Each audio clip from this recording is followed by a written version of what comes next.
नमस्कार दोस्तों, मैं राजकुमार मौर्य प्रखर इंडिया यूट्यूब चैनल में आपका स्वागत है। उत्तर प्रदेश में 2027 के विधानसभा चुनाव के लिए सभी राजनीतिक पार्टियों ने अपनी अपनी तैयारी तेज कर दी है। उत्तर प्रदेश में इस वक्त समाजवादी पार्टी ही भाजपा को हरा सकती है, आप सबको पता है। और समाजवादी पार्टी की तरफ से एक एक सीटों पर समीकरण बैठाया जा रहा है। समाजवादी पार्टी के मुखिया अखिलेश यादव ने कहा है टिकट उसी को मिलेगा जो चुनाव को जीतेगा। ऐसे पिछली बार की तरह टिकट नहीं मिलेगा। तो दोस्तों, भाजपा भी इस गणित को समझ रही है, भाजपा की भी तैयारी है।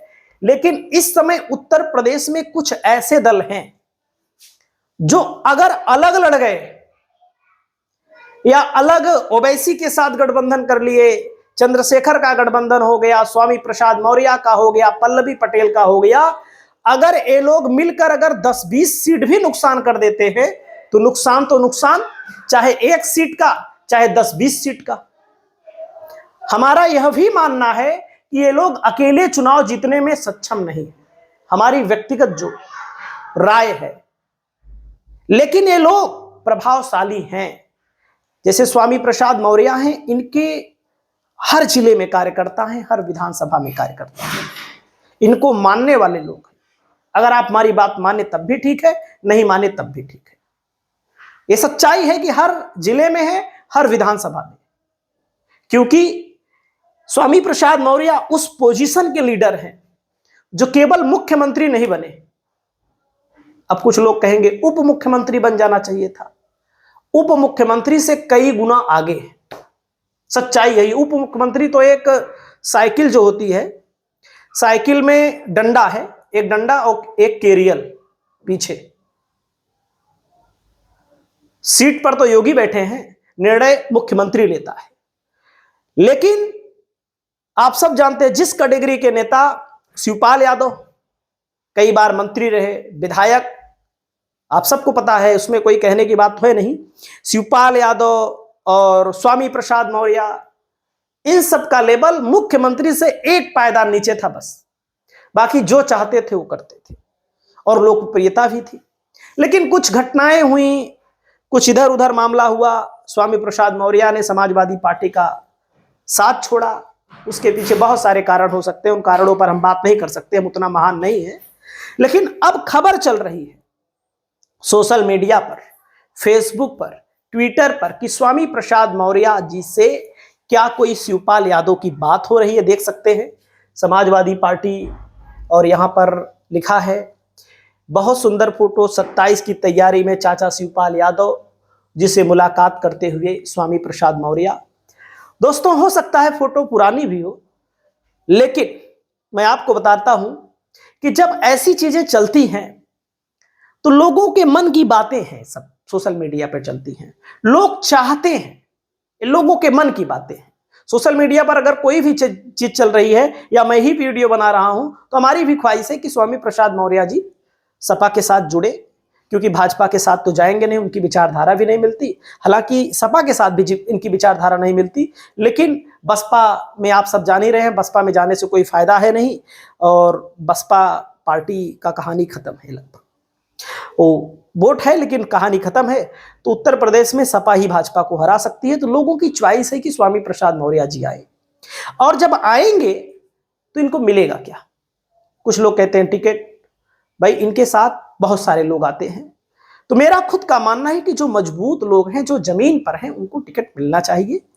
और मैं आपको बताना चाहूंगा, जो समाजवादी पार्टी में जो मौर्य सांसद बने हैं, बाबू सिंह कुशवाहा को आप छोड़ दीजिए, चाहे अमरनाथ सिंह मौर्य सपा में ज्वाइन हुए, और चाहे देवेश शाक्य हों, नीरज मौर्य हों, अगम मौर्य हों, आप तमाम विधानसभा प्रत्याशियों को देख लीजिए, ये सब स्वामी प्रसाद के लाए हुए लोग ही हैं।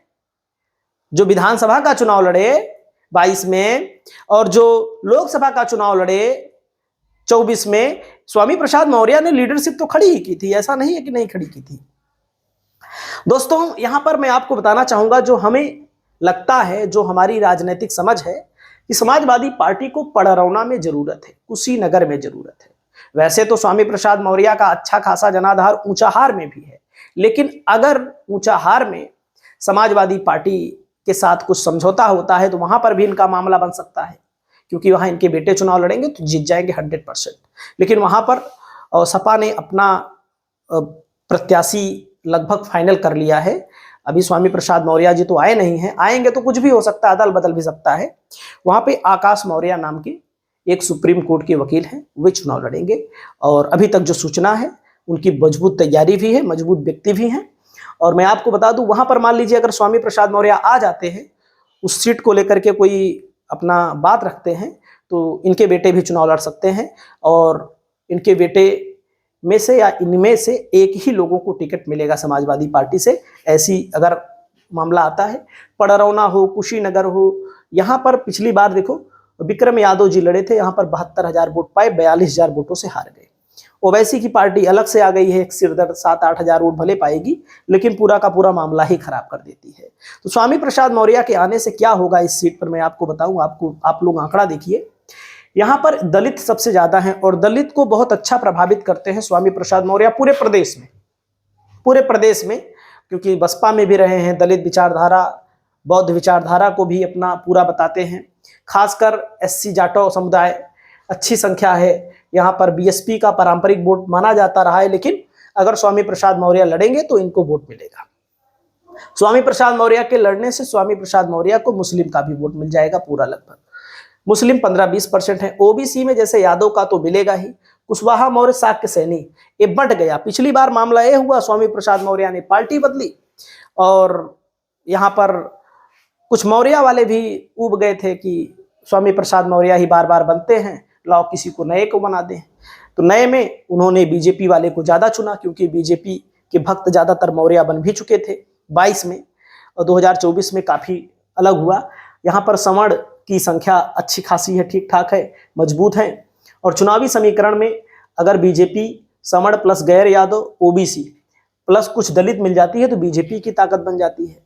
लेकिन अगर यादव मुस्लिम के साथ है कुछ अन्य ओबीसी में जो मौर्य कुशवाहा है, उनकी आबादी भी मैं आपको बता रहा हूं, अगर ए मिल जाते हैं तो ए इतना बन जाएगा, यादव मुस्लिम ओबीसी प्लस दलित। दोस्तों बीएसपी का प्रभाव धीरे धीरे कम ही हो रहा है, आप सब जान रहे हैं। तो जीत उसी की होगी जो यहाँ पर अदर ओबीसी का भी वोट पाएगा, यादव का भी पाएगा, मुस्लिम का भी पाएगा और दलित का भी पाएगा। दोस्तों लोकसभा में एक आंकड़ा आप देखिए, ध्यान दीजिएगा हमारी बात को। जैसे लोकसभा में यहाँ पर बसपा को 18,000 वोट मिला, सपा को मिला 91,000, भाजपा को मिला 1,02,000, लगभग मान लीजिए 10,000 का अंतर, 11,000 का अंतर रहा सपा के नैरेटिव में।